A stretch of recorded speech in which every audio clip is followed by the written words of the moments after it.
श्री गणेशाय नमः। श्री जानकी वल्लभो विजयते। श्री रामचरितमानस छठ सोपान लंका कांड श्लोक। आज से लंका कांड में प्रवेश करेंगे, तो शुरू करते हैं श्लोक। रामं कामारिषेभ्यं भवभयहरणं कालमत्तेभ सिंहं योगीन्द्रं ज्ञानगम्यं गुणनिधिमजितं निर्गुणं निर्विकारं मायातीतं सुरेशं खलवधनिरतं ब्रह्मावृन्दैकदेवं वन्दे कन्दावदातं सरसिजनयनं देवमूर्वीशरूपं शङ्गेन्दाभमतीव सुन्दरतनुं शार्दूलचर्माम्बरं कालव्यालकरालभूषणधरं गङ्गाससाङ्गप्रियं काशीसं कलिकल्मषौघशमनं कल्याणकल्पद्रुं नौमीड्यं गिरिजापतिं गुणनिधिं कन्दर्पहं शङ्करं यो ददाति सतां शम्भुः कैवल्यमपि दुर्लभं खलानां दण्डक्रध्योऽशो शङ्करः शं तनोतु मे लवनिमेष परमानुजुग बरसकल्पसरचण्ड भजसि न मनते हि राम को कालजासुको दण्ड। सिया राम। सिंधु बचन सुनि राम सचिव बोली प्रभु अस कह्यो अब विलंब के ही काम करहु से तू उतरे कटकु। सिया राम। सुनहु भाल कुल के तू जामवंत कर जोरी कहा नाथ नाम तब से तू नर चढ़ी भव सागर तरही। सिया राम। अब इतने का अर्थ बता लें, इसके बाद यहाँ से चौपाइयों को सुनाएंगे।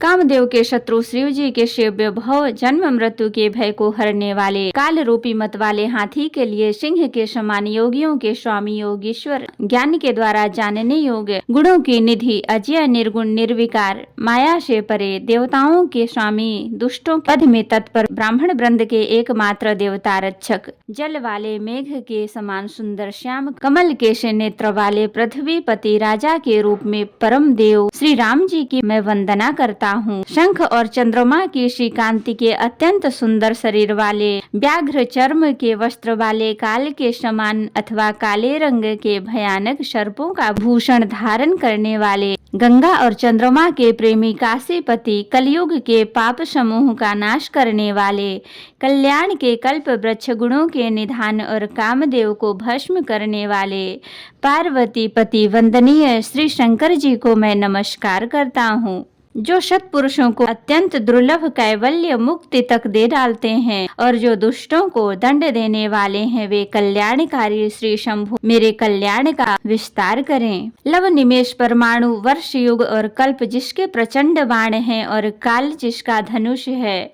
हे मन तू उन श्री राम जी को क्यों नहीं भजता। समुद्र के वचन सुनकर प्रभु श्री राम जी ने मंत्रियों को बुलाकर ऐसा कहा, अब विलंब किस लिए हो रहा है।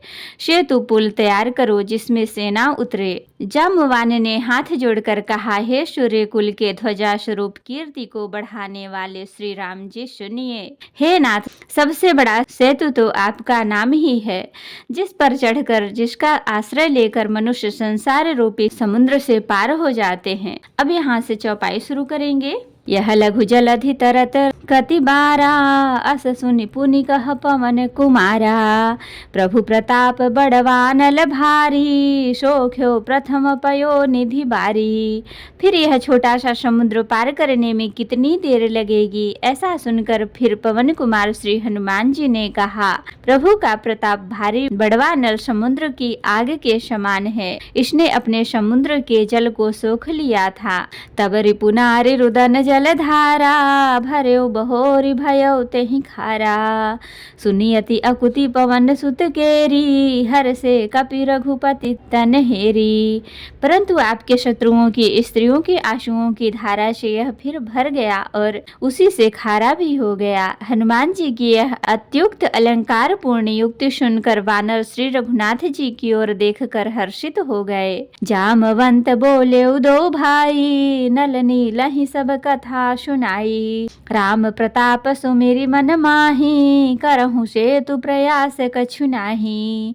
जामवान ने नल नील दोनों भाइयों को बुलाकर उन्हें सारी कथा कह सुनाई और कहा, मन में श्री राम जी के प्रताप को स्मरण करके सेतु तैयार करो। राम प्रताप से कुछ भी परिश्रम नहीं होगा।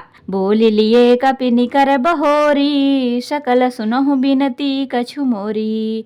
राम चरण पंकज उर धरहूँ, कौतुक एक भालु कपि करहूँ। फिर वानरों के समूहों को बुला लिया और कहा, आप सब लोग मेरी कुछ विनती सुनिए। अपने हृदय में श्री राम जी के चरण कमलों को धारण कर लीजिए और सब भालू और वानर एक खेल कीजिए।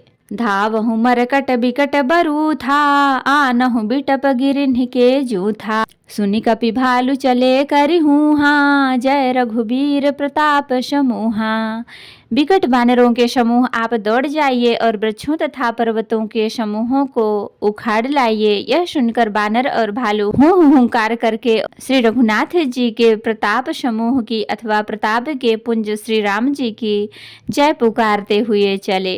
अति उतंग गिरिपाद पली, लहि लेहि उठाई, आनि देहि नल नीलहि, रचहित सेतु बनाए। सिया राम बहुत ऊंचे ऊंचे पर्वतों और वृक्षों के खेल की तरह ही उखाड़ कर उठा लेते हैं और ला लाकर नल नील को देते हैं। वे अच्छी तरह गढ़कर सुंदर सेतु बनाते हैं। शैल विशाल आनि कपि देहि, कंदुक इव नल नील तेलेहि। देखि सेतु अति सुंदर रचना, बिहसी कृपा निधि बोले बचना। वानर बड़े बड़े पहाड़ ला ला कर देते हैं और नल नील उन्हें गेंद की तरह ले लेते हैं।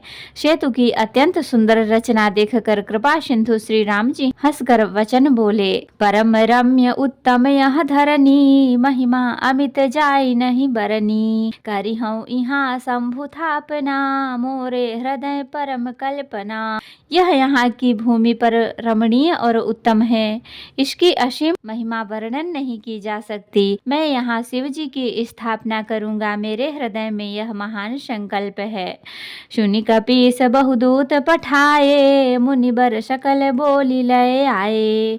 लिंग थापि विधिवत करि पूजा, शिव समान प्रिय मोहि न दूजा। श्री राम जी के वचन सुनकर वानर राज सुग्रीव ने बहुत से दूत भेजे, जो सब श्रेष्ठ मुनियों को बुलाकर ले आए। शिवलिंग की स्थापना करके विधि पूर्वक उसका पूजन किया। फिर भगवान बोले, शिव जी के समान मुझको दूसरा कोई प्रिय नहीं है। शिवद्रोही मम भगत कहावा, सो नर सपने मोहि न पावा। शंकर विमुख भगति चह मोरी, सो नार की मूढ़ मति थोरी। जो शिव से द्रोह रखता है और मेरा भक्त कहलाता है, वह मनुष्य स्वप्न में भी मुझे नहीं पाता।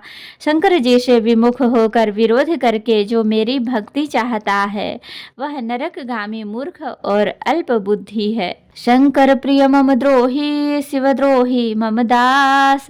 ते नर करहि कलप भरी, घोर नरक महुबास। सिया राम जिसको शंकर जी प्रिय हैं, परंतु जो मेरे द्रोही हैं और जो शिव जी के द्रोही हैं और मेरे दास बनना चाहते हैं, वे मनुष्य कल्प भर घोर नरक में निवास करते हैं।